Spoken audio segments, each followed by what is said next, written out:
Welcome, welcome. Thank you so much for joining us for our Master Resilience and Embrace Black Joy event. I will be introducing our speaker today, Mrs. Ebony Walker. Ebony Walker is a veteran and professionally certified coach and mentor. She's a mom who knows the struggle of trying to balance a career and a family. In her coaching practice, she understands that many people struggle with procrastination, fear of failure, and lack of confidence. She uses her high five theory to help clients identify what drives them and develop a solution oriented perspective to get to the root of limiting beliefs. Over time, her coaching process helps them organize their time, increase their confidence, and become better equipped to handle challenges. So, hopefully, it will help you be able to fix your life. Ebony has spoken at several conferences and events. She is a go to panelist for all things parenting, relationships, and goal setting.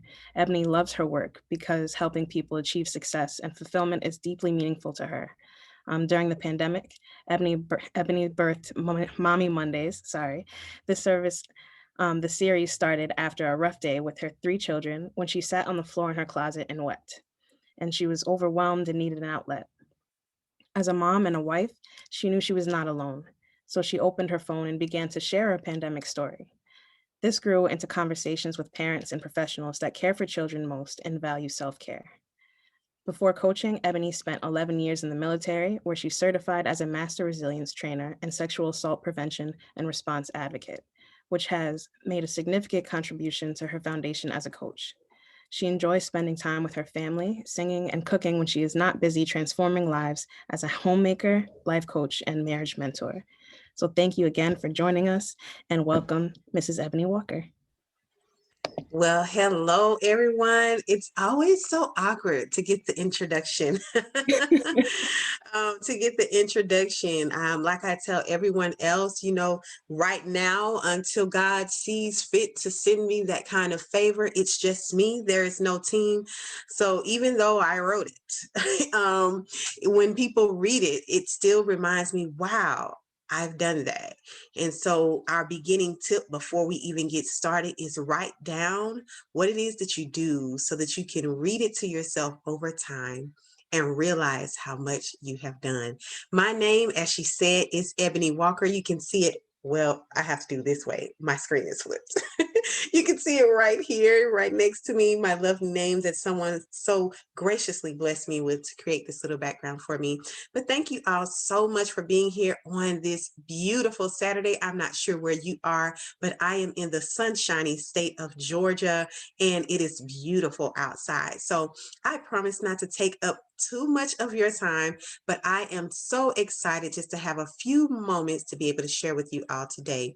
So, of course, we're here to talk about resilience, okay, and embracing Black joy. And in order to do this, I always say the most important thing to do is to break the words down. If you want to talk about something, the first thing you have to do is define it. And so when we think about all three of these words, what exactly do they mean?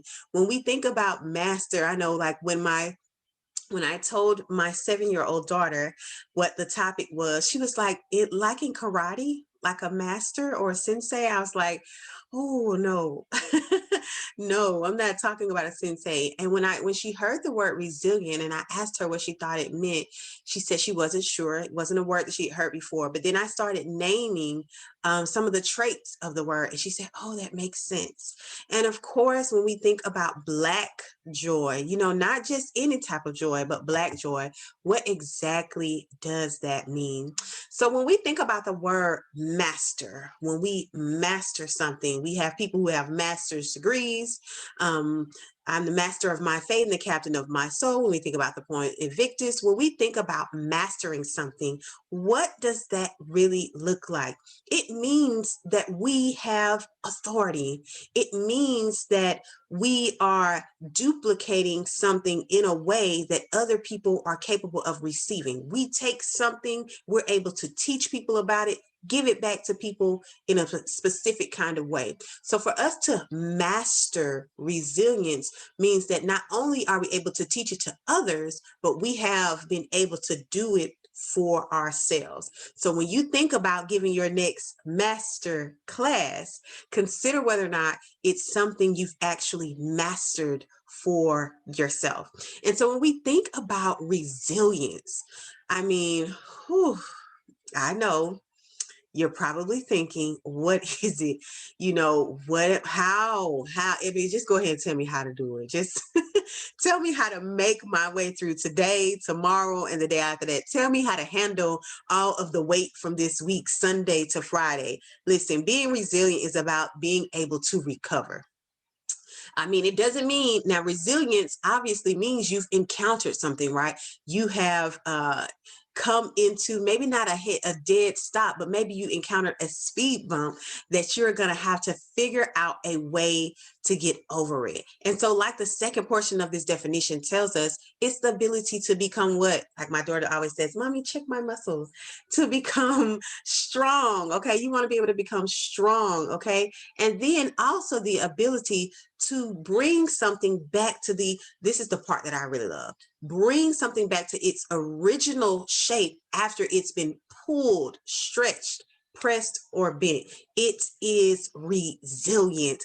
That means, the whole phrase of bending but not breaking. The whole idea that when you come through something, you have the ability to say, you know what? It didn't break me. It didn't stop me. It might have stretched me, but I am better, or I was able to overcome that. So when we're talking about mastering resilience, we're talking about being able to say, you know what?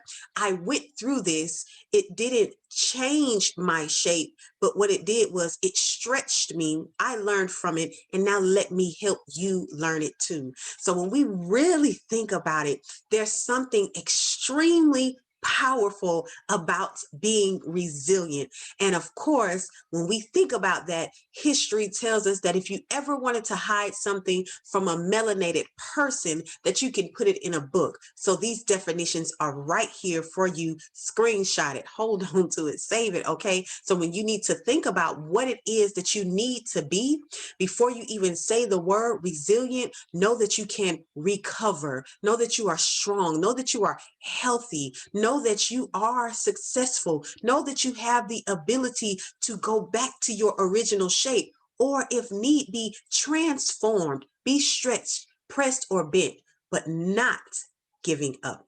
That is what resilience is. And that's a key point that we don't want to forget. And of course, one of the last things that we'll cover when we wrap up for today is joy. A lot of people, when they think about joy, they think about smiling and happiness, but I'm not sure if we spend time really defining it. And joy itself is an emotion. And I'm not going to get too deep into it because I want us to spend just a little bit of time on that here in the upcoming minutes. Okay. So let's think about it.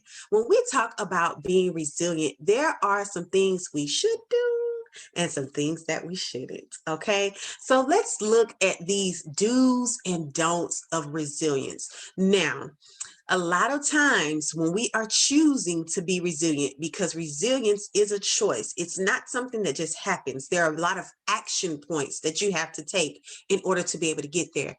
You cannot shy away from change. Okay, just because it said you might go back to that original form, part of being resilient is going back to that original form. It doesn't mean that elements of you won't be changed. Think about it.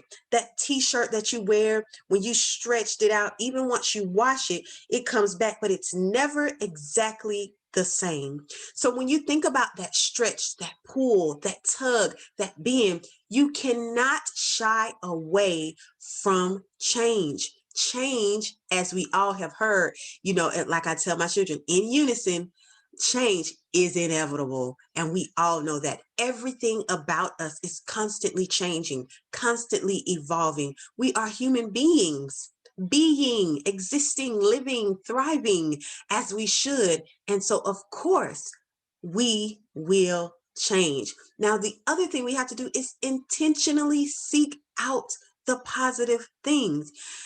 History, research has shown us that it's so easy for our minds to drift into the negative. Okay. If I asked you right now, what's the worst thing that ever happened to you? You would start talking so fast that no one would be able to quiet your mouth. Okay. So when you think about seeking out the positive, you want to intentionally think about those good things.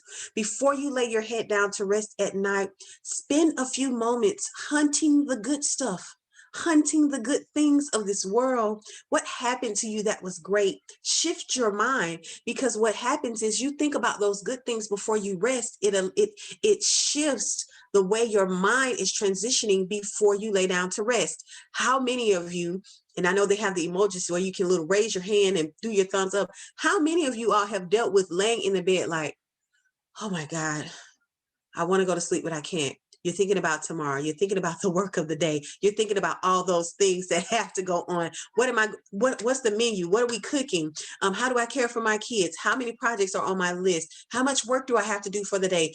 All these things rolling through our minds that we're trying to figure out before we sleep. How are you supposed to rest? How are you supposed to receive what it is that God, a lot of times what happens is when you rest and you sleep, that's when your body resets itself. And so many of us are missing that. They said between 10 p.m. and 2 a.m. is when melatonin really kicks in. And most of us aren't going to sleep till midnight. We're missing out on all the good rest. Okay. So we really have to be intentional about seeking out the positive before we lay down to rest. Now, the other thing we cannot do is not catastrophize. Ebony, what does that mean? When you catastrophize, think about something catastrophic. Okay. It is the worst of the worst. It is a terrible thing. And when we catastrophize, we do something called, I'm going to hold my hand up. Think about a funnel. Downward spiraling. We think about the worst case scenario. We think about, well, you know what? I'm not gonna go on that road trip, because if I go on that road trip, my car might get hit by a truck. And then if I get hit by a truck, I could die. And then if I die, what about my kids? And then my kids, they gonna be real messed up. We catastrophize. We automatically take our minds to the worst possible case, the worst case scenario, the worst thing that could happen. But why not do the reverse of this? In our seeking out the positive, why not look for joy? Why not choose the joy in all of it? Instead of automatically thinking the worst case scenario, think about the best thing. What's the best thing that could happen to me? We really have to focus on our language, the things we are speaking, the things we are saying, because lots of time we're speaking things over ourselves that we really shouldn't. That's all I needed was for them to come over here and bother me. No, it wasn't. That wasn't what you needed. And that's the average language that we use every day. Was, that's all I needed. Oh, I knew that was going to happen. Oh, no, you did not. Take a step back. Stop catastrophizing, not only yourself, but others. Think about the positive and understanding that change is inevitable. Communicate clearly with yourself and others. Ebony, what does this have to do with being resilient? Oh my goodness. Think about some of the things you say to yourself. What are you saying? You talk to yourself worse than some other people in the world do. But let me help you out for just a moment. You are enough. You are worthy. You do deserve love. There are things about you that are amazing. No one can do the things that you can do. You are powerful. You are strong. You are educated. You are articulate. You have a significant gift. There's something about you that makes you so special. And just because you didn't say it to yourself today, you are loved. I loved you, and you deserve to be loved. Look at that. I just changed your whole day, because I'm talking about you the way you should be, clearly communicating with yourself. Now, we talked about not shying away from the change, but do something else. Get comfortable with it. Life will throw you tons of curveballs. I don't play baseball, but I know they hold it with 3 fingers like this. And for me, I don't know about you, but I'm going to call that the Father, Son, Holy Spirit. Okay. And they can hold it and they can throw it all they want. But guess what? He is the one in control and guiding everything that happens in our lives. So when they throw a curveball, it doesn't matter. I have the perfect mitt. I will make the perfect catch, and they will still strike out.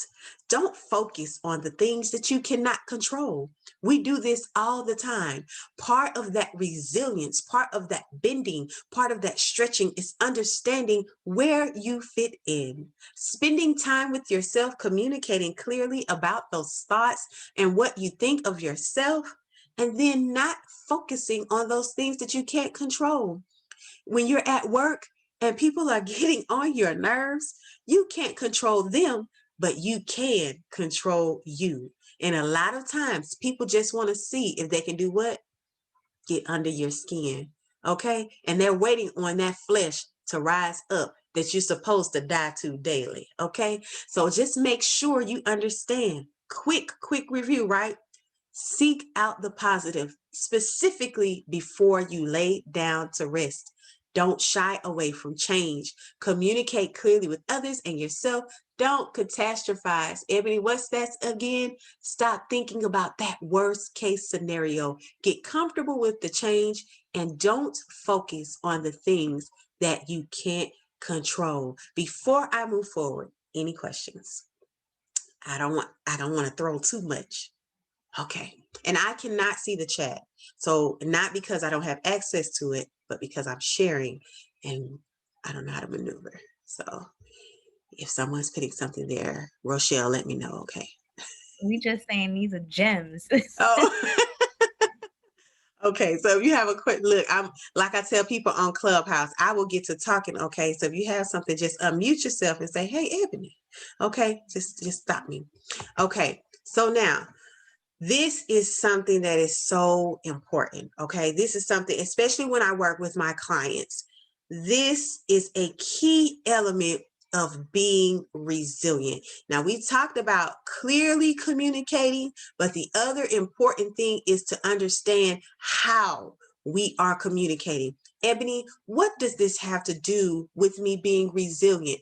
It has everything to do with your being resilient. Because when we think about what it looks like for us to be able to be in a group, be around others, being in certain situations that we have to maneuver through, what is it that we are saying and what is it that people are hearing?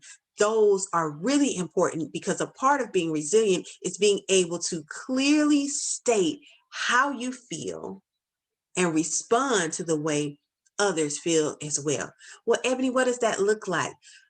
Proper communication looks like saying no, okay?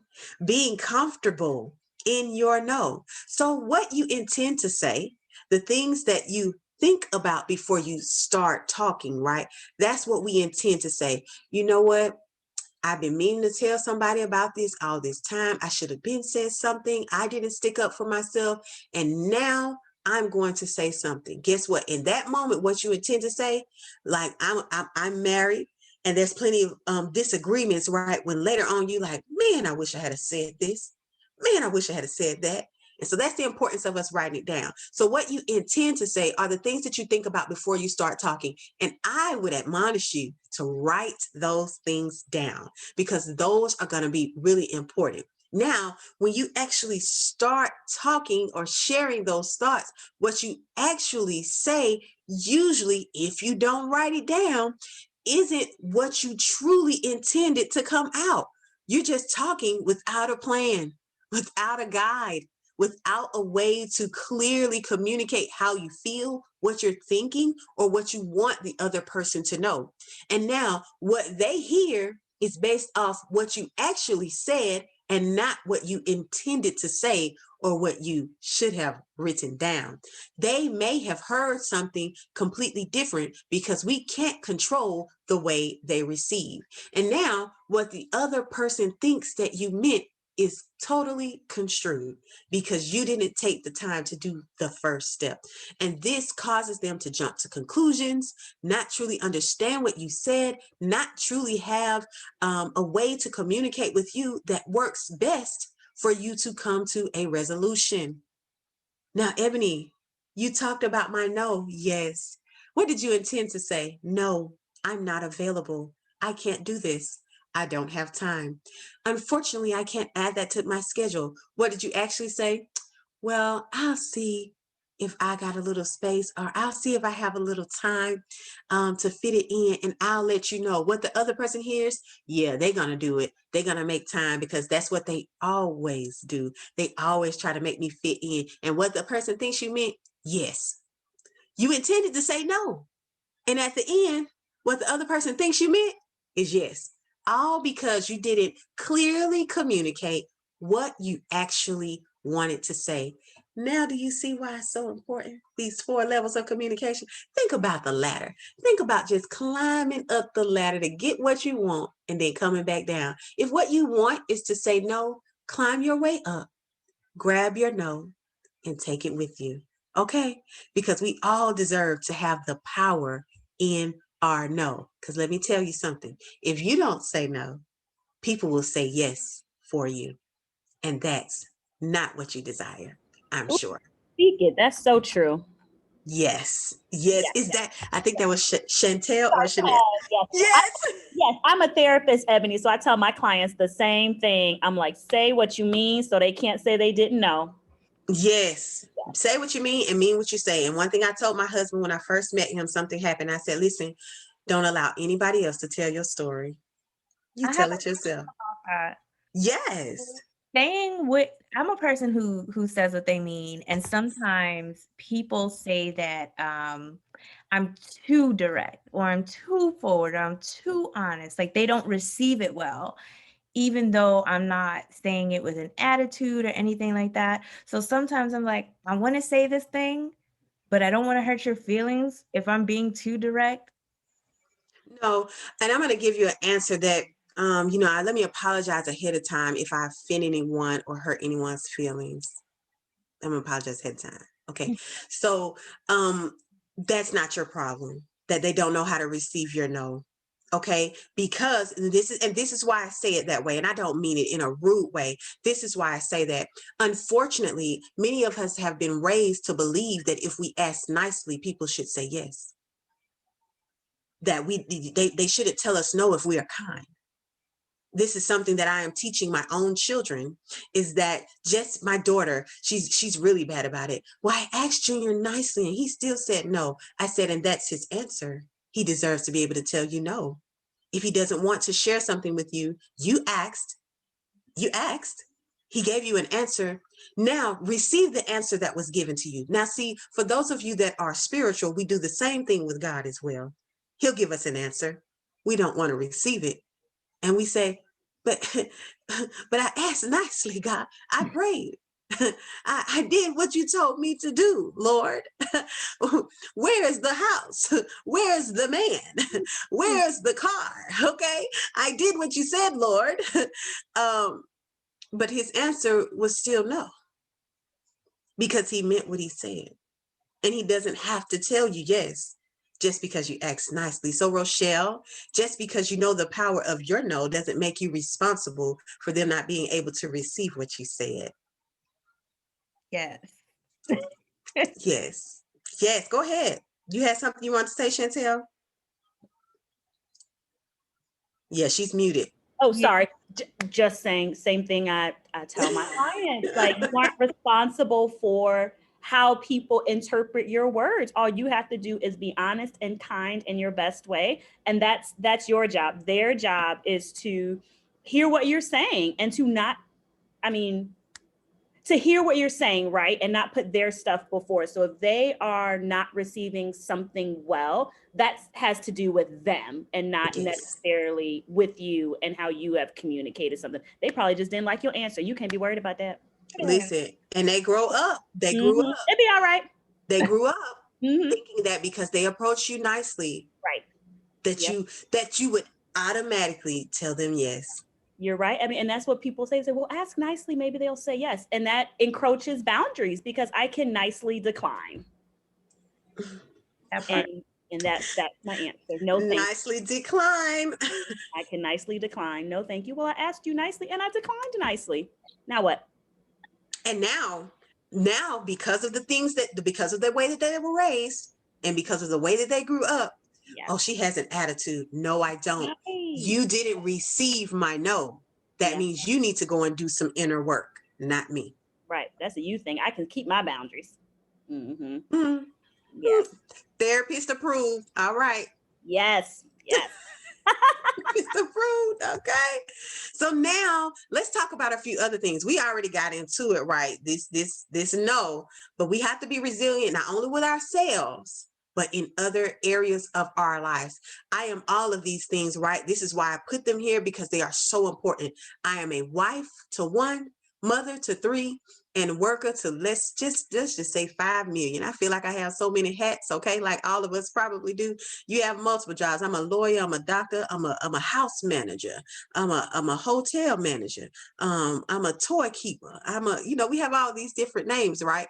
But we have to be resilient, not just with ourselves, but in all the things we do. So let's start with these relationships, because these are so important. Okay. This dynamic that we have with our spouse or significant other, boyfriend, girlfriend, whatever that looks like, whatever your dynamic is, it doesn't change the way you need to be able to communicate them and be resilient within your relationship.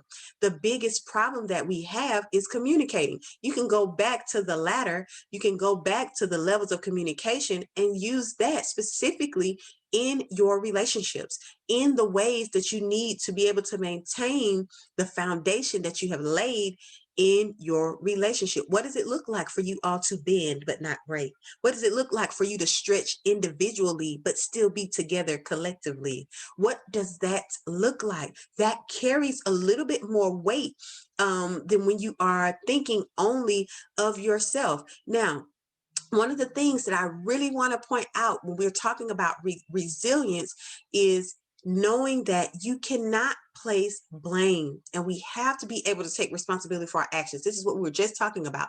People being able to receive the no. People being able to receive the no. When you are in a marriage or in a relationship, it's not a place for blame. You have to be able to stand up and say, you know what? I did this. This is my portion of it. I can own that. Now, how do we move forward collectively? How do we move forward in our decision making? What does it look like for us to work through this together? What are your thoughts? And guess what? The other person may not be at this level. So, yes, it may be on you to be able to communicate these things, work through these things, and guide them in your own way. And what do I mean by make your own traditions?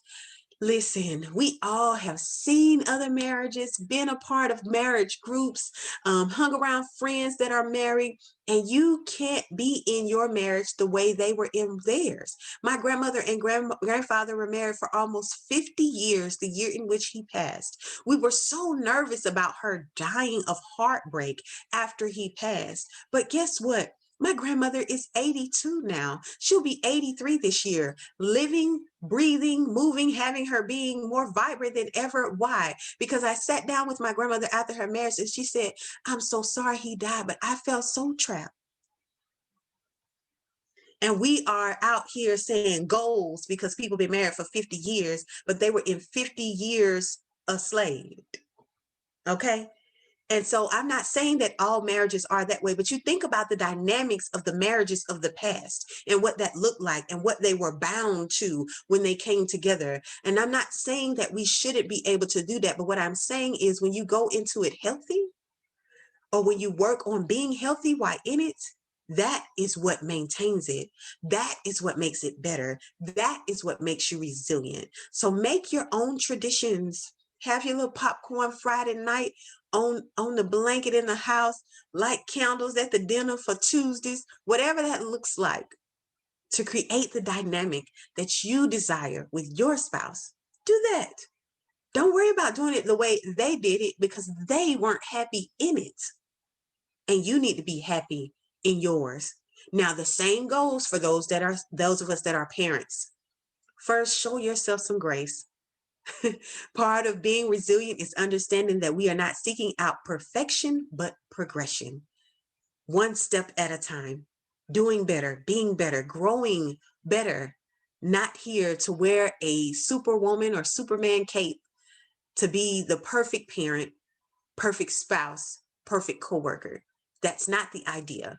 The idea when we think about being resilient parents is to realize that we cannot raise our children the way we were raised, to be seen and not heard, to have no voice, to not step up, speak up, stand up, to stay outside till the lights came on.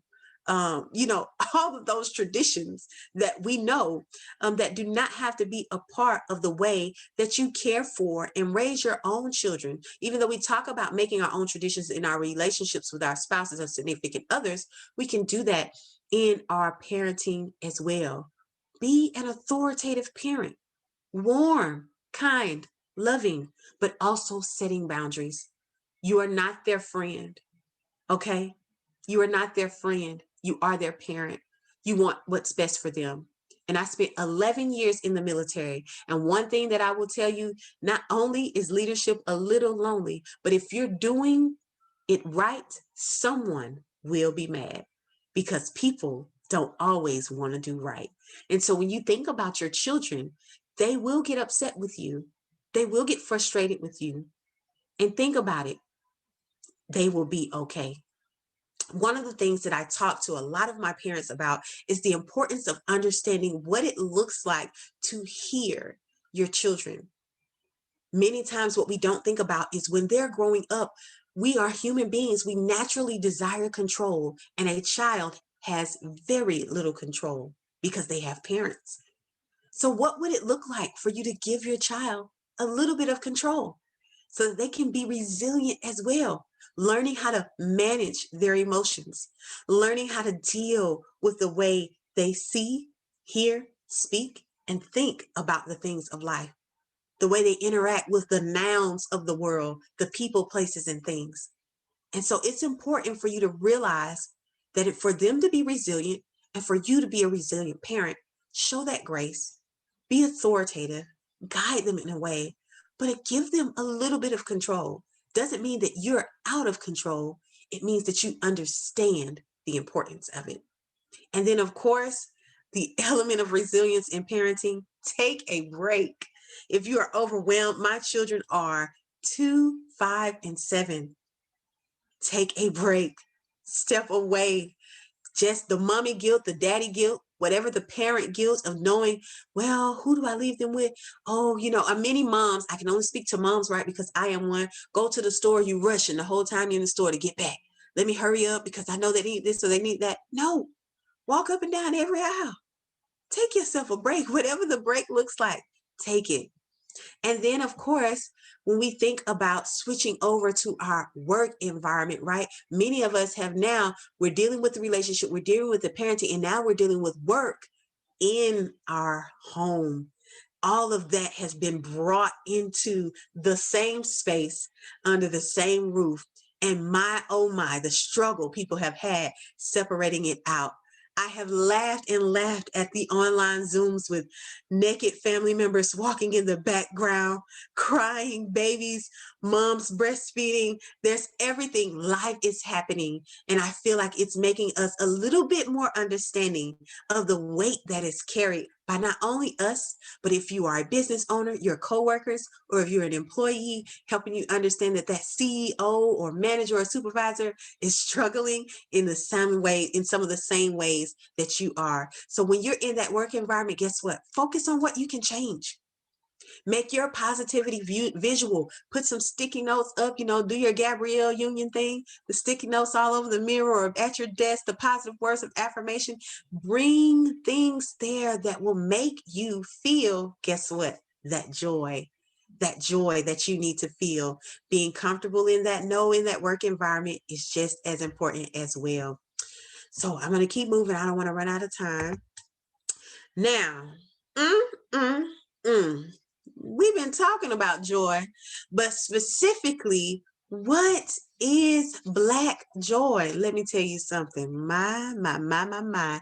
It's something about the beautiful melanated undertones of our skin, okay, that shine and glisten, don't even need no bronzer, just a good little moisturizer and some light, okay? Hello, something about it, something about Black joy. I love this image because everyone is represented here. Children, parents, grandparents. It's a beautiful representation of what it looks like to experience joy.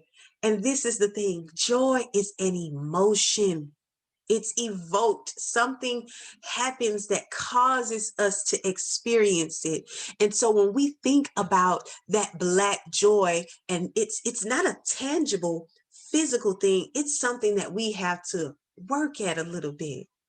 It should be something natural, but guess what? It's Black joy, right? We have to think about, what did it take for us to be able to achieve Black joy?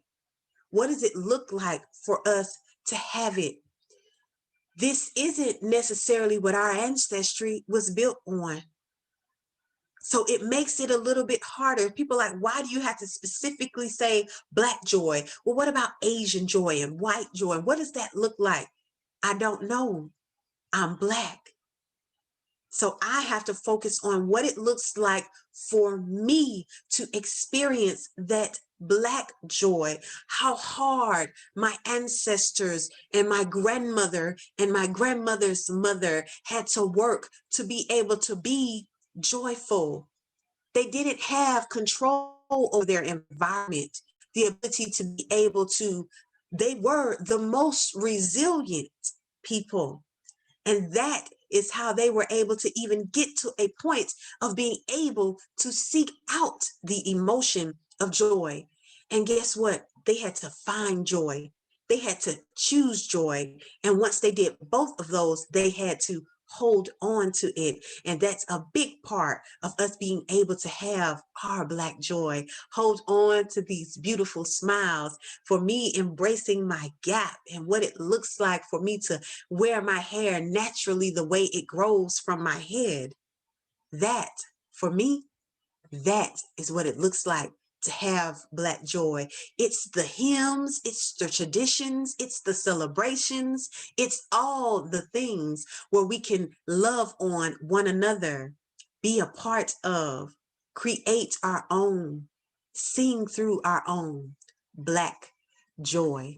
What is it that we desire? It's the support. When we support each other in our businesses and our ventures, and when we say buy Black, shop Black, when we're doing all these things, we find joy in seeking out people who look like us, that do things people told us we couldn't do, like be president or vice president. But here we are in all of our Black joy. And that's all we have to do, is be in it, be in that emotion, be a part of what that looks like. And what do we do with it? Embrace it. A part of that embracing is acknowledging it, seeing it, being a part of that movement, supporting one another in the things that we're doing, celebrating in ways like we never have before, so that we can hold on to what it looks like for us to be joyous and wear our smiles. Doesn't mean that we don't have sadness. We've been through tons of struggles. It's easy for us to point out, when we think about that resilience, right? It's easy for us to point out the bad things associated with our skin tone, but we have to seek out what it looks like for us to be joyous. And we have to embrace that and be okay acknowledging that we deserve joy, that it deserves to be a part of our everyday life, that it deserves to be a part of who we are, and that we can celebrate it in a way like we never have before. So my name is Ebony Walker. I'm super glad that I had a little bit of time to spend with you all today. I'm open to any questions, anything you guys want to talk about. If you want to find me, you can find me via email, Facebook, or Instagram. And I'm going to close out this particular space the way that I close out any other, just to make sure that we free ourselves in this moment, wherever you are. I don't care if you're driving, keep your hands on the steering wheel and your eyes on the road. But if you're sitting in a chair like I am, I want you to place your feet flat on the floor. I want you to have your head gently dangle to the left or right, whichever works for you. And I want you to tilt it forward, relinquishing full control of your head and neck area, which is the hardest place for us to let go usually. This is where all the stress is held, all the frustration, all the tiredness, all of the ideas that you're not enough, they are held in your neck and shoulder area. Let go. I want you to take a deep breath in, hold, and release everything within you that does not belong.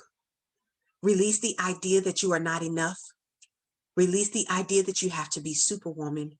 Release the idea that you don't deserve joy. Release the idea that your business can't thrive.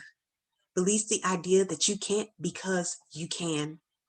My prayer is that your mind can think of him, your eyes can see him, your mouth can speak of him, your ears can hear him, your hearts can beat for him, the blood flowing through your veins is of him, your hands can be lifted to worship him, and you can walk within the footsteps that he has designed. And that anytime you lay down to rest, you can awaken, refreshed, renewed, and restored. My name is Ebony Walker, and I am done speaking. Thank you. Thank you so much. I do have a few questions. Things that I struggle with personally, and you already answered one, but I struggle with prioritizing myself. Aja looking like, mm-hmm. We talked about this last time. And I'm still struggling with it, sis. It's okay. It's okay. Do you have any recommendations on maybe how to segment your time, or how to prioritize? I know it should be something that's rather easy and simple to do, but I can't get it. No, it's okay. And one of the things that's really important when we think about prioritizing our time, really what you're saying is, how can I prioritize myself? How can I make time for me? Is that what you're really saying? Because I want to make sure I heard what you intended to say. Are you saying, how do I make time for me? Yes. Just do it, right? No, I'm not going to say just do it. Okay. I'm going to say be intentional. I'm going to say be intentional, because the problem is we think about making time for ourselves. We talk about making time for ourselves, but we don't choose to make time for ourselves. And I need you to make yourself a choice. Make you an option. Put yourself on the list. And what I mean by that is the way you create your schedule and write things down for work, you need to do the same thing for you. Put you on your calendar. You're doing self-care when? What time? What day? I'm going to hang out with my girls. Okay, what day? When are you doing it? Where's that on your schedule? Oh, I'm going to take a nap. I'm going to rest, and I'm not going to do any work here. Is it blocked off on your calendar? Can somebody still book you? Are you shut down? Hello, am I coming in clear? Hello? Okay. Sorry, you're right. Okay. So put you on your calendar. That's the biggest problem. Because see, the problem is we allow other people to fill up our schedule. And we haven't blocked off time for ourselves. Because see, I have Calendly. And so people, once I share my link, if I haven't blocked it off, they can book it. So I have to go in and say, all right, this is God's time. This is my self-care time. This is me taking my kids to the park. This is everything has to be on my calendar, because otherwise, when people go to book me, they'll be able to book me when they want to. Yeah. So put you on your calendar. I'm about to do it right now. Mm-hmm. Okay. I'm serious. Now, wait, let's take a pause. Do I get the therapist's approval? Yes. I approve all day, every day. Yes. So now you can't not do it because it's on your calendar and you wrote it down. So now you're accountable. Mm-hmm. I mean, yeah, no, you're right. You're right. Okay, you're right. I'm going to stop sharing my screen so I can see everybody.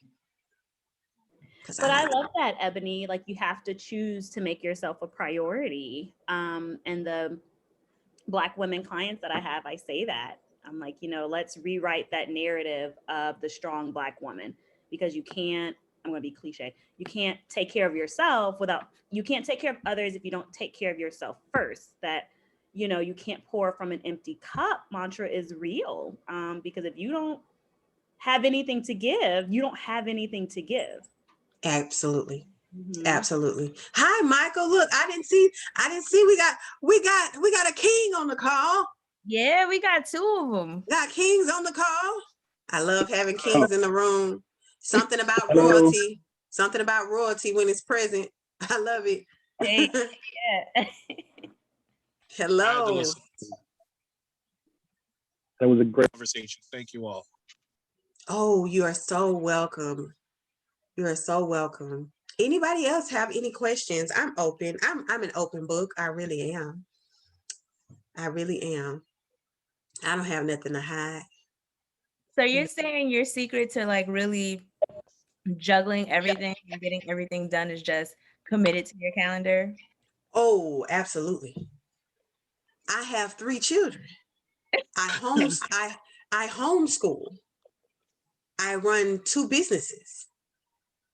I have a 4th child. His name is husband. Okay. All right. I love my husband. He's an amazing man and an amazing father, but I still, I cook literally just about breakfast, lunch, and dinner. So if I don't put things on my calendar, if I don't make time for them, then they don't exist. People are like, well, Ebony, I thought you said you were doing such and such. Did you email me? Did you add? My mother has my calendar scheduled. My mother, because, oh, I want you to go to church with me. Is it on my calendar? Did you request it? Because otherwise, that might be my day that I done booked to sleep. Okay. And I'm also a doctoral candidate, right? I'm working on my doctorate. I'm in a dissertation. I'm in my dissertation courses. I have my writing time is 10 p.m. to 1 a.m. That's blocked out on my calendar. So when do you sleep? Curious because I'm in a similar situation. So I sleep, my scheduled sleep time is 1:10 a.m. to 7:45 a.m. That's my scheduled sleep time. Now, if I actually take that or do that, that's on me. But I was in the military for 11 years. I thrive off 4 hours. No, nope, can't do that. Nope. Well, write it I down, thrive. Rochelle. Put it in your calendar. Write it down, put it on your calendar. But I have scheduled sleep hours. I have 1:10 a.m. to 7:45 a.m. on my calendar. It's my sleep time. Now, if I get up before that, that's my time. That's extra time. And most times I am, because I wake up, clean up something, prep breakfast, snacks. My children have little snack containers. I put all their snacks in the containers for the day, so they can't ask me, they can't snack me to death, right? Mommy, can I have a snack? Mommy, can I have a snack? No, you can have whatever in that container. You eat all your snacks for the day. Don't come to me unless it's for breakfast, lunch, or dinner. Outside of that, you have to organize your life. Otherwise, people will organize it for you. Yeah. All right. Or the things of the world, like I call them the nouns of the world. The people, places, and things will organize your time for you. Yeah, that's my yeah, I struggle with that. I don't think I can schedule. That's your paper clip. Yes. That's your paper clip. You know what I mean by that when I say it's your paper clip? I got to keep coming back to it. Yep. Yeah. Yep. Yeah. Yeah. Perfect. Yeah. Yes, Michael. Michael looks like he's raising his hand. Oh, sorry. Yeah. Sorry, I have a question about because there was a part of the conversation where we were talking about the different levels of communication. Mm-hmm. And what about when you understand the levels of someone else's reception? Do you practice being able to communicate at those different levels, or do you just shove the person who doesn't communicate or doesn't receive information high enough level away? Great question. So I'm writing a book. It's about expectation management. So learning to manage your expectations of people. And this is really important, especially when we talk about the levels of communication, because you can't expect someone to do something they never learned to do.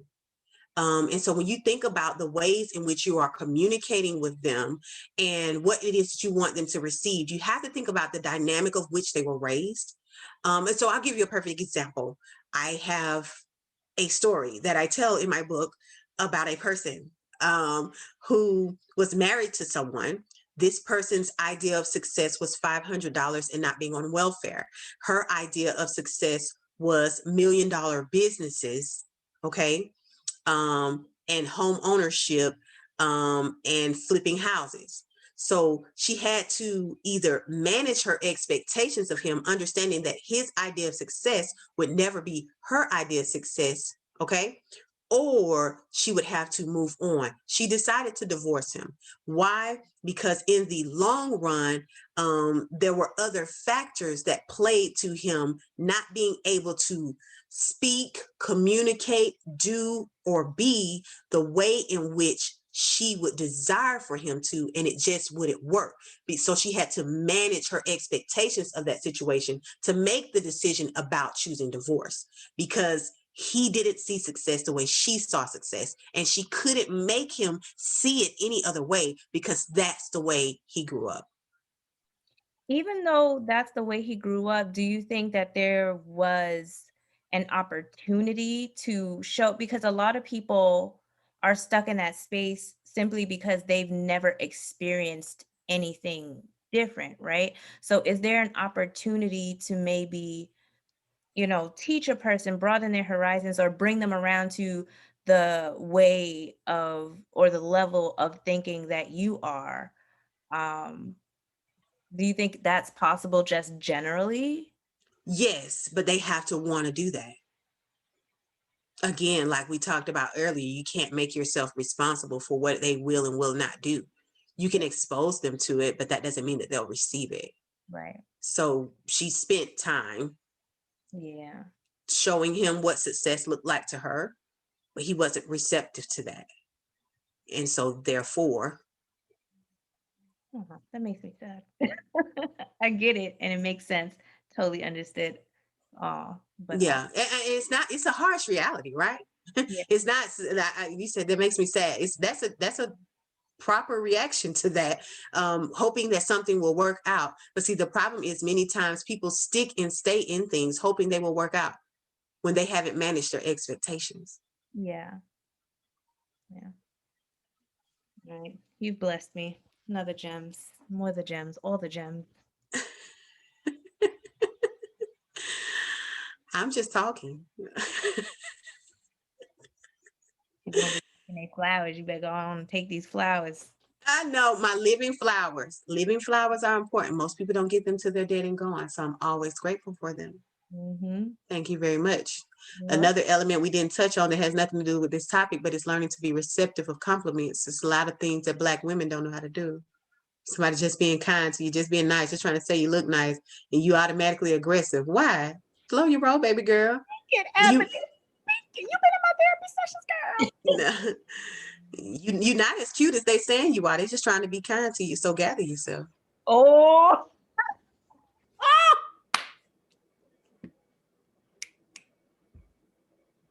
Mm. My whole life. See, and this thing is on record. Look at that. You done record me telling the truth. You know, Hello. my Instagram name is Truth Chaser. Hi, Miss King. How are you, beautiful? She's trying to I'm talk. good. I'm sorry. I didn't mean to interrupt. I'm at my daughter's cheerleading practice. I just had I know you said something about what you just said about people, you tell them they look good and then they have an attitude. And partly I agree with what you're saying, but partly I think sometimes it may be that the thing that you're saying that they look nice about, or the thing you're complimenting, may be their insecurity. Mhm. And so it makes it hard for them to believe that anybody, if they don't think they look nice, or they don't think they look, whatever you're complimenting them on, then it's hard for them to believe that somebody else does. I know I had a problem with that before I started going into therapy and getting more of my self-esteem up and looking at myself in the mirror and liking who I see when I look there. So I just wanted to, that's No, you're my right, little Miss 2 King. cents. No, and your 2 cents is always, look, it's still money. Okay. 2 cents is still money. So this is the thing. And we talked about this a little bit earlier, and it's a little like, again, it's a little harsh. It's a little harsh, but we are not responsible for what people cannot receive. Oh yeah. And just because I too dealt with that, right? I had long time, the idea of what beauty meant and what that meant to me and what people would call me versus the way I saw myself. That doesn't make the male or the guy that tried to compliment me responsible for the way I can't receive. They're just trying to show kindness. They're just trying to compliment you. You're walking down the street, hey, beautiful, how you doing? Doesn't mean they're trying to talk to you. They might just be saying what they see. Yeah. But you don't know, but we didn't, and I say we, right? Because that was me as well. We don't know how to receive it. And what you say? Just get the attitude. The attitude, you know what I'm saying? It just rise on up about us. And they just trying to be kind. And then they like, oh man, she crazy. Yeah. So, Because they don't pull up some type of trauma or whatever else they have associated with it, unfortunately. And then they just take it. Yeah. And it's like, that's not what I meant. Yeah.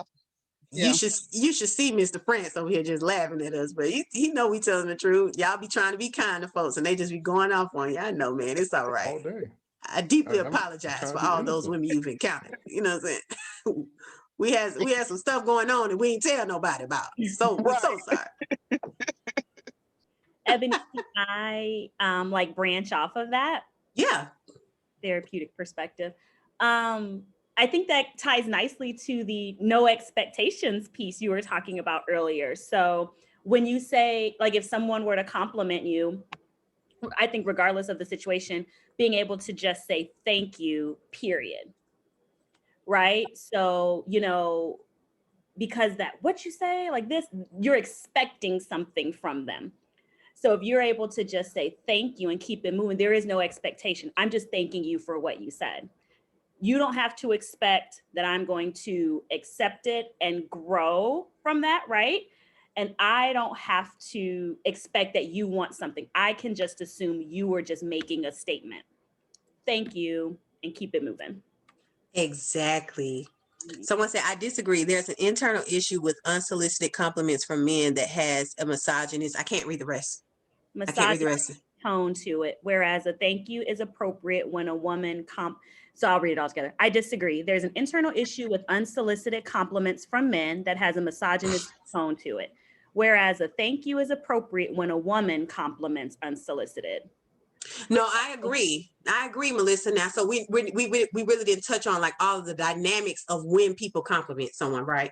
So we didn't really touch on all of those dynamics. So Melissa, I actually agree with what you're saying. I think here we're just talking about, people who are genuinely just trying to be kind. We're talking about kindness, not someone who has some sort of, an ill intent or, unnecessary thought behind their complimenting you. We were in the spirit of talking about kindness and people trying to share. So I don't disagree with what you're saying at all.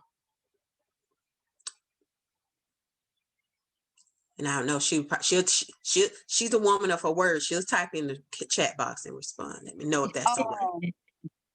This is Ms. King. How do you know the difference between what you're just saying? If they're just doing it, like, how would you know? I'm a vocalist. I've been singing since I was 5. And so I know a lot just by tone. I can hear the difference between the character of a person, what it is what they're trying to say. A lot of that for me is very spiritual. It's about discernment, really understanding, and then knowing your environment too. Where are you when you're receiving this compliment? What's going on around you? All of that will play a significant role in, if I'm at a film festival with my little frozen margarita in my hand, walking around in my cute little outfit, every other person gonna be saying something about me, so I just say thank you, okay? But if I'm in my trench coat in the rain trying to get into my car and some random person, hey, beautiful, what's going on with you? No, my response may be a little bit different. So that environment, where you are, like I said, I'm a vocalist, so I listen to tone, and then spiritually that discernment of your, what's going on, all of that. It's a culmination of things. It's not just one thing, right? That will help you understand that. It's a couple of things that contribute to that. So I Okay. can't give you like a pinpointed answer, Miss King. I'm so sorry. I can't give you like a pinpoint. How do you know? It's But just, I'm just, all of those trying to contribute. figure it out Yeah. because sometimes, and I can only speak for myself. Sometimes you don't, and I think that the older I get, I'm starting to understand exactly what you're saying. But, at one point you didn't know. And so sometimes you take it all as just being nice. And sometimes you take it as the opposite. And you're right that spirit of discernment is something that is very important in order for you to know what spirit that person is speaking from. So Yes. Anybody else? I love this conversation. Hi, Melissa. You look so great. Hi, France. Go ahead. I can't hear you. Hold on. Am I not? Which one? Melissa? think- No, you it was got me. that. I turned my volume up. Oh, okay. I'm sorry, Franz. Did you have something to say? No, you can go. I think you kind of touched on this earlier, but how do you have tips on how to the process of changing how you speak to yourself? Like just being kind to yourself, period. Because I know that's one of my things is just Yes. being kind to myself, just overall. Like, yeah, I'm like, yeah, I have good things about me, but I'm very quick to say the bad or to just go to lean into the bad instead of leaning into the good. Yes. So one of the things that I use to be consistently kind to myself, there are tons of them out there, right? So I will say just go on your app and pick one. I use an affirmation app. And I literally get alerts all day. Bing, they'll pop up to my phone. And I think I have one in here right now. That would be really cool. I did the best I could. That was my last affirmation. Pops up on my watch. And I get them, you can set it to a timer. I get mine like every hour. So every hour I get an affirmation that I speak out loud over to myself. So much so to the point where my daughter is like, that's the one that I have, Melissa. I am. That's the one that I have. That's the one that I have. And so my daughter is like, Mommy, are you speaking out loud again? That's how much I do it because I don't care where I am or what I'm doing. I've even been in the middle of conferences and I'm like, you could never do anything to me that will make me get out of my character. And they're like, what? I'm like, oh, sorry. Give me a second. I speak them. I don't care where I am, what I'm doing, because even if you don't feel them, you speak them. And then the other thing I mentioned earlier that I was talking about, honey, be the Gabrielle Union of today. Okay. Sticky notes, sticky notes, sticky notes. Write what it is you desire about yourself. Write it out on a sticky note and put it up somewhere where you could see it.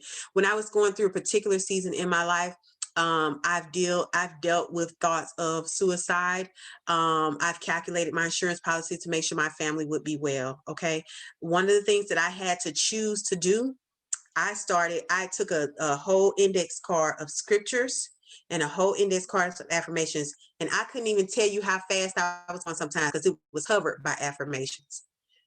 And it was right there where I could see it when I was driving.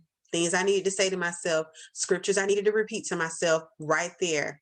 They asked me I did get pulled over, praise the Lord. But if I did, I would just have to say, was I driving fast, officer? I wouldn't know because it was covered up by affirmations and scripture, okay?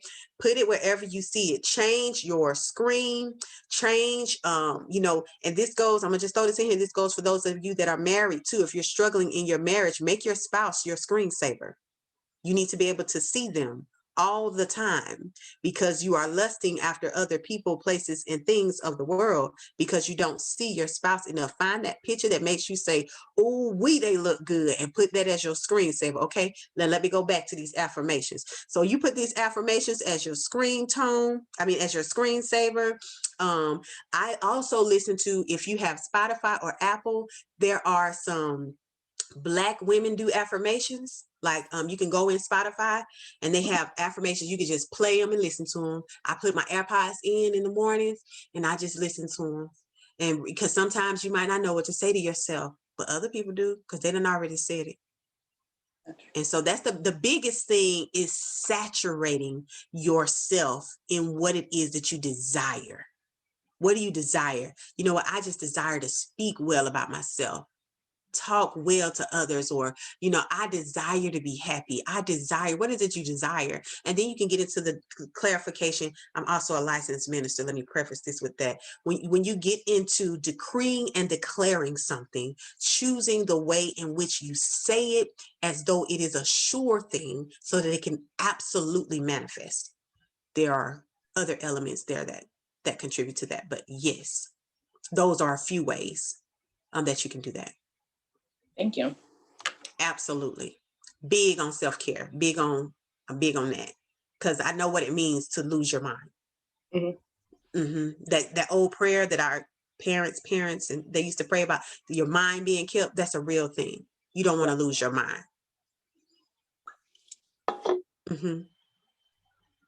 Go ahead, France. You have waited and waited, my king. Go ahead. Nah, I was just reiterating. Actually, to go with what Melissa said earlier, I mean, I think a lot of us deal with a lot of imposter syndrome, so I get where you're coming from. A friend of mine asked me what I was doing for Lent, and I told him, I mean, this is what I'm doing for myself. So I was like, I want to be non-traditional, and I want to work on self-doubt. For Lent, I said I'm gonna work on self-doubt. That I will not doubt myself, that I'm capable.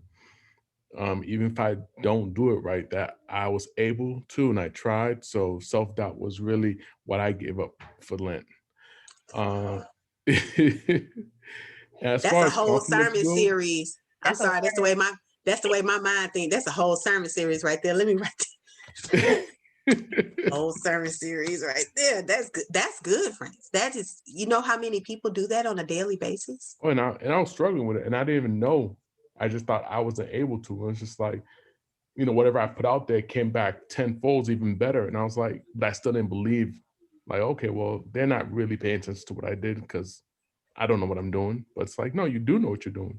You just gotta believe. But sometimes, like you guys were saying earlier, was that our past has such a strong attachment to us that it's hard to let go. Like, even though you're doing great, like it still comes back. If a woman gave me a compliment, oh, you're handsome. Like, you remember, like, well, when I was in grade school, Jenny, whatever, called me ugly. So nah, I remember that. So I think it's funny because I think men low-key can't take compliments too. Because if you put two men in the room and one gives each other a compliment, they give each other compliments for like 10 minutes because they can't receive it. Thank you. So I say, like, as a Black man, I think we also have it, but we just display it differently. But it's all the same. It's all rooted the same at the end of the day. Absolutely. Somebody read me the comment. I see it popping up. What'd she say? I don't like the music. Sharon's iPhone. I love this. Oh, I love this. It speaks to me. I also do a what's the worst that could happen chat with myself. That way I'm mentally prepared to learn from the moment and bounce back in reference to the imposter syndrome statement. Oh yes. What's the worst? I mean, and I use that phrase as well. What's the worst that could happen? But I use it when I leap. When I jump, do things that I'm not sure if I should be doing. Well, I guess I can, speak. You guys, first of all, God has been blowing my mind with the things that he's been doing and the way that he's been doing them. And so I have these dreams. And when I see them, what I've started saying is, what's the worst that could happen? What's the worst that could happen? Oh, you said speak in front of millions? Oh, okay. What's the worst that could happen? I mean, I could show up naked or something. That's probably the worst that could happen. But guess what? It still ain't the worst that could happen. You know what I'm saying? So, I mean, I love myself. It's all right. I'm not a narcissist or anything, but I'm saying I worked hard. Okay, I worked hard. Even if I show up and what's the worst that could happen if you choose success? What's the worst that could happen if you walk away from something that didn't belong to you in the first place? What's the worst that could happen? If you stop claiming stuff that don't belong to you, my depression, it's not yours. It's not yours. It's something you experience, you're going through. There's other words you can use, but it don't belong to you. Stop taking ownership of things that don't belong to you. That's a sidebar. Okay. Anybody else? Anybody else? I love this. This is so beautiful. Rochelle, you always just beautiful queen. Just put me in spaces that make me thrive. I love you. Try. Love it. Where's Sawana? I saw her originally. She must have left. Yeah, she said she was doing a lot today. She had Okay. some- I thought I saw her. Okay. Well, you guys, I only had my sitter to 3:15, so So go on. You got to put yourself first, I right? gotta. Yes, I do. That's why I said I looked at the time. I said, "Oh, 3:15." Thank you, Ebony. I appreciate you being here. This was great. Thanks. Absolutely, absolutely. I always love the people. People avoid the small crowds, but I love them. I prefer the intimacy. I prefer for people to be able to ask questions. You know, we get into spaces where it's just so much, and people don't want to raise their hand or don't want to speak up. So I love it when it's a little more intimate. And the last thing I'll say before I go is when we talk about intimacy, think about into me, see, into me, see, into me, see. Whatever you believe in, I say into me, see. Okay. All right. I love you guys. Thank you so much for this opportunity. Thank you so much for letting me be here. I'm going to sign out so my 2-year-old won't be extremely mad at me. My other children are out of town, so it's just me and him. We get to have some mommy time. So thank you all so much. I'm going to step on out, but you guys have a great evening. Okay. Thank you. Okay. Bye-bye. Thanks everybody for coming. And we will follow up with an email that's going to have the recording in there. And you'll find out who won the raffle for the Amazon gift card. So there's that. All right, guys. Thank you. Yeah. Thank you. Bye. Bye.